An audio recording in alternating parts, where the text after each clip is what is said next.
Tracy E. Gilchrist, and this is Equal Entertainment. The Grammys will have 3 new categories for next year's award show. They're adding Best African Music Performance, Best Alternative Jazz Album, and Best Pop Dance Recording. 2 existing categories are also being moved to the general field: Producer of the Year Non-Classical and Songwriter of the Year Non-Classical. The changes reflect ongoing efforts in the music industry to celebrate producers and songwriters. Self-made mogul Tyler Perry might be close to a deal to add BET and VH1 to his empire.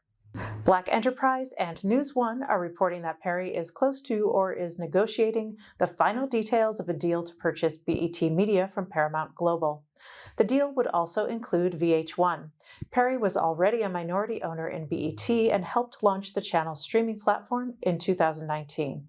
The second installment of the Spider-Verse saga is a massive hit with fans, and many are relating to Miles Morales and his family. They are multicultural and are a beautiful example of a loving and deep-rooted family. Lauren Vélez, who plays Rio Morales, tells Out.com digital director Rafi Ermac that her own family served as a model for her role. You know, having the opportunity to portray this family in turn creates other opportunities for just the people who are watching, because the inspiration, the understanding, the feeling seen, heard, all of this in turn, I believe, creates opportunities for these people to be inspired enough to then go ahead and create them for themselves, whether in real life or whether in a creative arena. I think it's so important. Yeah, I agree. And that perfectly leads into my next question for you, Luna. I feel like Miles and the mother have a really tug of war when it comes to independence and letting go, which is very relatable. Sure. So how did you prepare for that specific storyline in the film, and what did you like most about, getting that dynamic? You know, I really used my mom a lot as an inspiration for Rio, because she raised 8 kids. Wow. And in the Latino family I grew up in, there's really no independence.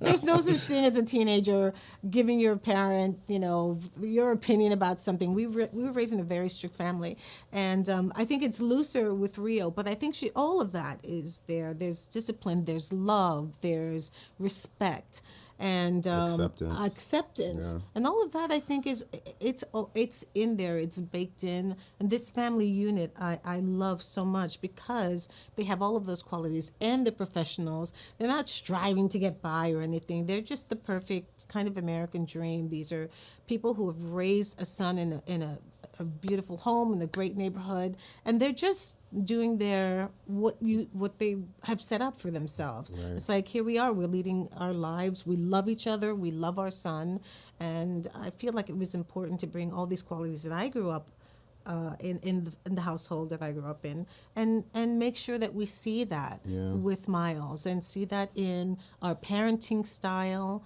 which is great. We often are able to lean on each other, and I think all of that just makes me feel really good about this family.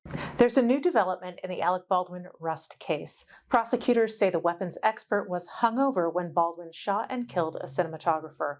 Witnesses told investigators that Hannah Gutierrez-Reed was drinking and smoking marijuana in the evenings during the filming of Rust. Gutierrez-Reed plans to plead not guilty to involuntary manslaughter charges in the October 21. The Black Birdwatcher, who was verbally attacked by a white woman walking her dog in New York's Central Park, has a new memoir out. What happened to Christian Cooper in 2020 has happened before. She used race to get a police response. Now Cooper is channeling his inner stock. I spoke with him about that day, his history of advocacy, and his new memoir.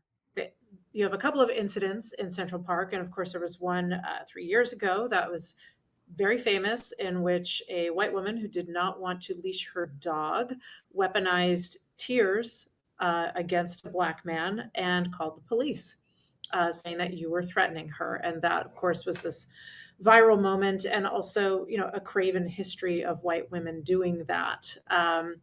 So I wonder, would you talk a bit about how those pieces of your life kind of came together? You were there birding, and then in this chapter, you talk a little bit about your activism, an LGBTQ plus activist and a Black activist, and kind of how those things maybe you're being Mr. Spock converged in that moment. They really did. the activism is kind of what led me to say something to her in the first place. Because, I was raised in a family where you do not let people walk all over you, and you're right to do what you are entitled to do.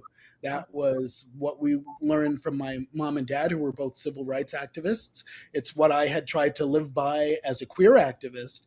And so, if someone is going to be, letting their dog run off the leash in a protected area, threatening the park, threatening the birds in the park, and trampling on my ability to enjoy the park that I have just as much as that person has, I'm going to say something. So I said something. So that came in. Then when the situation started to go really sort of stressful, and the confrontation got verbally agitated, Spock came out. I was like, okay, my stress level is going through the roof. There's a potential here for me to lose my calm, and it's like, nope. We need Spock here. And I just was like, all right, I'm going to deal with this rationally. So that came into play as well. So, it was a moment. It was a short moment. It was all of a minute, 3 minutes, maybe, the whole encounter.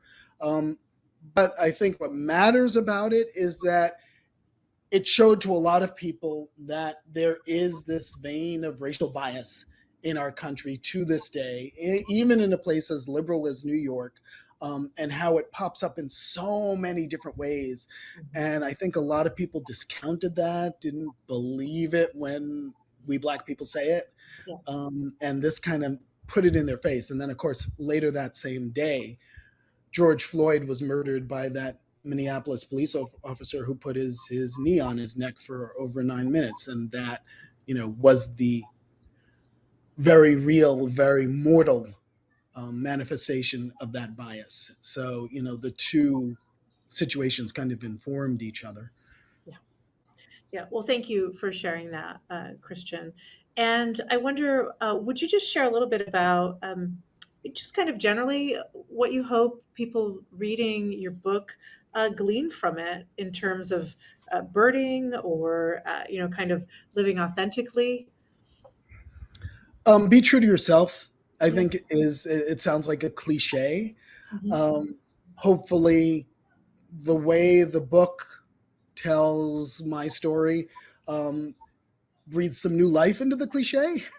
Because at each step, whenever I felt like I was gonna, things weren't gonna work out right, the path for me that worked was, what, this is who I am, this is what I do, and I'm gonna stick to it. So, when I was in college and I had my roommates who had no idea I was queer freshman year, and we were, tight and good friends, and I was like, I can't do this for another year. I've got to be honest with them, and the chips are going to have to fall where they may. And that worked for me. In as you mentioned, in Central Park, I was like, all right, I've got to be true to my Spock-like self and just, stick to be as calm and rational as possible, but also stick to my sense of self-dignity. I was not going to compromise that by capitulating to her attempt to racially intimidate me. I was like, you know what? You're going to have to do what you need to do, and I'm gonna keep doing what I'm doing, and be myself. And then it's just going to have to fall where it falls. Thank you to Christian for stopping by. His memoir, Better Living Through Birding: Notes from a Man in the Natural World, is available now. The Advocate Channel, Equal Pride, and Out Magazine are joining with iHeartMedia and Procter & Gamble for one of the biggest Pride celebrations online. The Advocate Channel is the official streaming partner. Can't Cancel Pride is going into its 4th year. This year's host is Jojo Siwa. You can watch Can't Cancel Pride on advocatechannel.com and stream it live on the Advocate Channel app. Can't Cancel Pride begins streaming June 15th at 8 p.m. Eastern, 5 p.m. Pacific. Paul McCartney told BBC Radio that producers used AI to mix a new Beatles song using John Lennon's voice. It comes from a demo McCartney and Lennon worked on decades ago. McCartney says AI produced the vocals on the track. The legendary guitarist and singer admits it's, quote, kind of scary, but he also says there's both a good side and a bad side to AI. You can watch the Advocate Channel live by downloading our app in the Apple or Google Play Store. You can also subscribe to our YouTube channel. For the Advocate Channel, I'm Tracy Gilchrist, and thank you for watching.